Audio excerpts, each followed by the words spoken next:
everyone. So in this module we will discuss about the accounting question part 2 and solve the basic questions of accounting question and at last prepare a balance sheet. First of all we will discuss about the process of accounting question. First step is to analyze the transaction in the terms of such variable such as asset, liability, capital, revenue and expense. सबसे पहले हमने क्या करना है, जो भी transaction है उससे हमने वेरिएबल को फाइंड आउट करना है on the basis of clear. Clear means C for capital, L for liabilities, E for expense, A for assets and R for revenue. Now the next step is to be decide the effect of transaction in the terms of increase or decrease on variable mentioned in step first. इसमें क्या है कि हमने transaction का effect देखना है, उससे हमारा एसेट लायबिलिटी इंक्रीज हो रहा है डिक्रीज हो रहा है. Now the next step is to record the effect of relevant side of the equation. Effect जो भी होगा उसे हम अकाउंटिंग इक्वेशन में क्या करेंगे, रिकॉर्ड करेंगे. जैसे हमें पता है हमारी अकाउंटिंग इक्वेशन क्या है, assets is equal to liabilities plus capital. Now in a short way हम कह सकते हैं अगर बिजनेस में कैपिटल इंट्रोड्यूस हो रही है, प्रॉफिट आ रहा है, एसेट्स लेके आ रहे हैं, लायबिलिटीज आ रही हैं, तो हम उसे क्या करेंगे, इंक्रीज करेंगे, ऐड करेंगे. अगर बिजनेस में से कुछ जा रहा है लाइक विड्रॉल कर रहे हैं, कोई लॉस हो रहा है, एसेट्स रिड्यूस हो रहे हैं, लायबिलिटीज पे कर रहे हैं, तो इसे हम क्या करेंगे, लेस करेंगे. It is a summarized effect of transaction in our business. Let us understand with example. Ramesh commenced his business with 20,000 as capital. Ramesh ने बिजनेस स्टार्ट किया. कमेंस मीन्स होता है बिजनेस को स्टार्ट करना. किससे किया, 20,000 एज कैपिटल. कैपिटल लेके, कैपिटल किस फॉर्म में लेके आया होगा, कैश. कैपिटल तो कैपिटल ही है, कैश हमारा क्या है, एसेट है, कैपिटल कैपिटल है. तो इट मीन्स इसका मेन इफेक्ट क्या है on the basis of clear, हमारा जो कैश है वो क्या हुआ, बिजनेस का इंक्रीज हुआ और कैपिटल भी इंक्रीज हो. तो अब क्या इफेक्ट है इसका, it means the firm has assets. Firms के बाद कितने एसेट्स है, कैश 20,000 का और क्लेम्स कितनी है, मीन्स की कैपिटल कितनी है, 20,000. तो कैसे शो करेंगे, assets is equal to liabilities plus capital. First हम क्या ट्रांजेक्शन है, कैपिटल इंट्रोड्यूस किया तो हमारे पास क्या आ गया, कैश कितना आ गया 20,000, लायबिलिटी हमारे पास कोई नहीं है तो 0, कैपिटल कितनी है 20,000. It means our assets are equal to liabilities plus capital. Second transaction is purchase furniture for ₹5,000 in cash. सबसे पहले एनालाइज करना है. एनालाइज किया तो क्या निकला, फर्नीचर हमारा एसेट है, कैश भी हमारा एसेट है. क्लियर के बेसिस पे हम देखें, जब हमने फर्नीचर को परचेज किया तो क्या हुआ, हमारे एसेट इंक्रीज हुआ. अगर कैश पेमेंट की तो क्या हुआ, हमारा एसेट डिक्रीज होगा. It means cash in hand क्या हो गया, रिड्यूस्ड बाय 500. बट हमारे पास क्या आ गया, न्यू एसेट आ गया, कौन सा, फर्नीचर आ गया, same amount. That means their assets remains unchange, no change ना. कैसे देखते हैं, ओल्ड बैलेंस 20,000 है, हमारे पास क्या आ गया, फर्नीचर, तो उसे हम यहाँ पे लिख लेंगे. कैपिटल सेम है, परचेज किया फर्नीचर तो कैश क्या हो गया, रिड्यूस. फर्नीचर में क्या होगी, एडिशन, बिकॉज हमारे पास नवा एसेट आया. तो नेट इफेक्ट क्या हुआ, हमारे पास कैश कितना है 19,500, फर्नीचर कितना है 500. It means is equal to 20,000 of Ramesh capital. Means के हमारे बिजनेस में जितनी कैपिटल है उसके साथ मैच कर रहा है. Now next is purchase goods for cash ₹1,000. सबसे पहले एनालाइज किया तो क्या हुआ, गुड्स और कैश. गुड्स क्या है, स्टॉक, कैश क्या, कैश ही है. स्टॉक हमारा क्या है, एसेट है, कैश भी एसेट है. अगर हमने गुड्स परचेज की तो स्टॉक में क्या हुआ, इंक्रीज हुआ, तो कैश में क्या हुई, रिडक्शन हुई. It means cash in hand reduced by 1,000 and another asset stock has come into existence but total of assets remain changed. कैसे, ओल्ड बैलेंस हमारे पास क्या है, कैश का 19,500, फर्नीचर है, स्टॉक हम लेके आए इसलिए हमने यहाँ पे ऐड कर लिया और कैपिटल सेम है. नेक्स्ट हमने गुड्स को परचेज किया, कितने का किया, 1000 का. इट मीन्स हमारा कैश रिड्यूस हो गया और हमारा स्टॉक है जो बढ़ गया था. नेट इफेक्ट हमारे पास क्या है, 18,500 plus 500 plus 1,000 is equal to 20,000. It may be noted that the total assets remain equal to the liabilities plus capital. अगर आपके assets liability plus capital के इक्वल है तो हम ये समझ लेते हैं कि हमारा क्वेश्चन सही जा रहा है. नेक्स्ट 4 ट्रांजेक्शन है हमारे पास, purchase goods on credit for ₹2000। इससे भी एनालाइज करें, गुड्स है तो स्टॉक हो गया, क्रेडिट पे है तो क्रेडिटर्स बन गए। क्लियर एस्पेक्ट्स के बेस में हम क्या कहते हैं, स्टॉक हमारा एसेट है, क्रेडिटर हमारी लायबिलिटी है। अगर हमने गुड्स परचेज की तो क्या हुआ, हमारे एसेट इंक्रीज हो गया।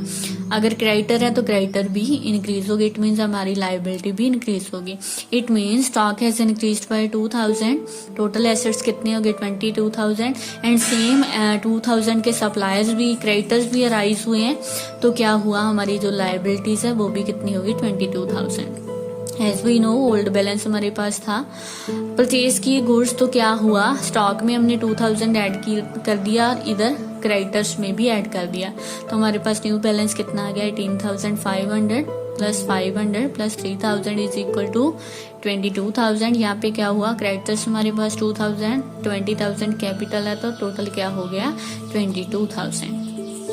Now next is most important transaction, sold goods on credit costing 2,500 for ₹4,000। There are 3 terms जो हमने एनालाइज किए हैं। कैसे, गुड्स में क्या हो गया, स्टॉक क्रेडिट पे किया है तो डेटर्स। अगर हमारे पास कॉस्ट और सेल दिया हो तो हमें क्या फाइंड आउट करना पड़ेगा, पहले प्रॉफिट और लॉस।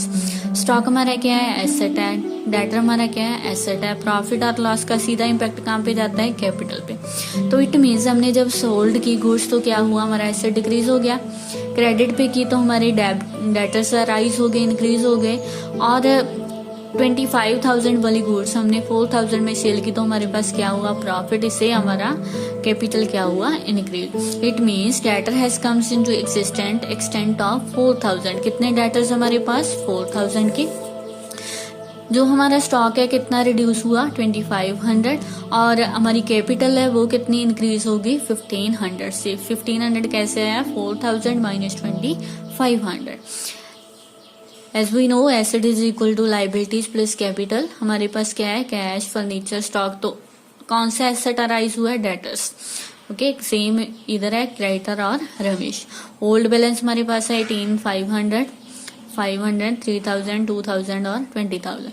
अब क्या होगा, जब हमने गुड्स को सोल्ड किया क्रेडिट पे, कितना किया, स्टॉक किया हमने 2,500 और डेटर्स कितने राइज हुए 4,000। इधर हमारे पास 1,500 क्या हो गया, कैपिटल में ऐड हो गया in the form of profits. New balance क्या है हमारे पास, 18,500 प्लस 500 प्लस 500 स्टॉक का, 4,000 हमारी डेटर राइज हुए, तो हमारे पास कितना हो गया 2,000 plus 21,500। Okay, now next relates to expense. Paid ₹1,000 for rent and 5,000 for his salary. Rent हमारा एक्सपेंस है, सैलरी भी हमारा एक्सपेंस है। अगर हमने पे किया तो क्या होगा, कैश से रिलेट करता होगा। एक्सपेंसेस का सीधा इम्पैक्ट क्या किस पे पड़ता है, हमारी कैपिटल रिड्यूस होती है। अगर हमने कैश पे किया तो हमारा एसेट डिक्रीज हो गया। इट मीन्स हमारा कैश कितना रिड्यूस हो गया 6,000, बिकॉज एक क्या हमारा है एक्सपेंस, और कैपिटल भी हमारी कितनी रिड्यूस होगी 6,000।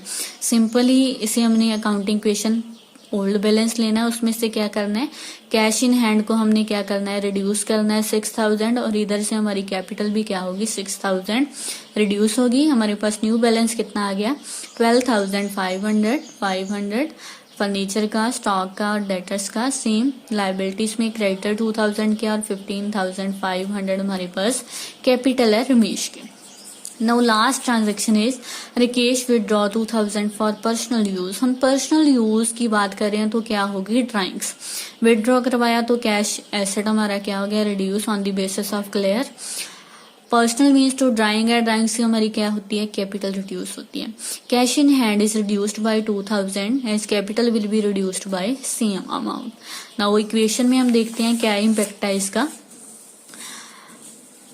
Assets is equal to liability plus capital, same हमारा old balance, cash, furniture, stock, debtors का और क्रेडिटर्स प्लस रमेश कैपिटल। जब हमने विदड्रॉ किया तो क्या हुआ, हमारा कैश इन हैंड रिड्यूस हो गया 2,000 से, इधर हमारी कैपिटल रिड्यूस होगी, और लास्ट में हमारा आंसर कितना आ गया 10,500 plus 500 plus 500 plus 4,000 of debtors is equal to 2,000 plus 13,500 15,500, हमारे पास टोटल कितना आ गया 15,500. It will be observed from the above that the total of assets will always equal to the total of liabilities plus capital. The last equation states above can also be present in the form of statement. इसे हम किस में show करेंगे, हमारी balance sheet में show करेंगे. Balance sheet में क्या रिप्रेजेंट करते हैं हम, हमारे एसेट्स और लाइबिलिटीज. हमारी इक्वेशन में हमारे पास क्रेडिटर्स थे 2000 के, कैपिटल हमारे पास थी 15,500, 2000 हमने ड्राइंग्स का माइनस कर दिया तो फिर भी हमारे पास टोटल कितना आ गया 15,500. और हमारे पास एसेट थे कैश, स्टॉक, डेटर्स और फर्नीचर, तो इसका टोटल भी कितना हमारे पास 15,500. The balance sheet shows the sources which funds have been obtained.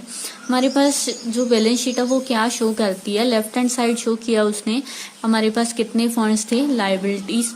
Creditor 2000 के थे और आउटसाइडर की कैपिटल कितनी थी 13,500. और अदर साइड हमने देखा है एसेट्स थे जो हमने इन्वेस्ट किया. हम कंक्लूजन ये फाइंड आउट करते हैं जो भी ट्रांजैक्शन है उसका इफेक्ट टू साइड पड़ रहा है. कैसे पड़ रहा है, two side. It means in other words हम क्या कह सकते हैं, हम क्या फॉलो कर रहे हैं, डुअल एस्पेक्ट को फॉलो कर रहे हैं. अगर रिडक्शन हो रही है तो इंक्रीज हो रही है तो इफेक्ट सेम हमारा लायबिलिटी और कैपिटल पे पड़ रहा है.